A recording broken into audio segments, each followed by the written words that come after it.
Chicken lollipop એને પાણીમાં બાફી નાખવાનું છે અને પાણીમાં થોડુંક મીઠું નાખીશું.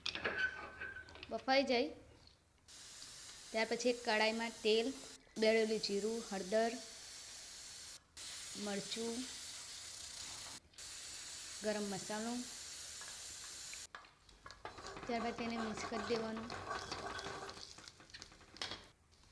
મિક્સ કરીને થોડું મીઠું નાખવાનું. આદુ લસણ મરચાંની પેસ્ટ,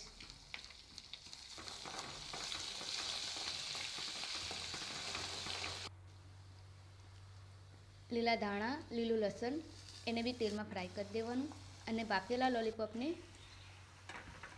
તેલમાં ફ્રાય કરવા મૂકી દેવાનું. ગેસ ધીમી આંચે જ રાખવાનું.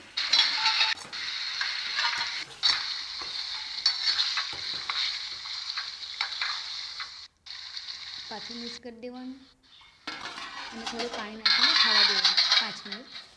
5 મિનિટ રહીને ચેક કરવાનું. આપણા લોલીપોપ રેડી છે.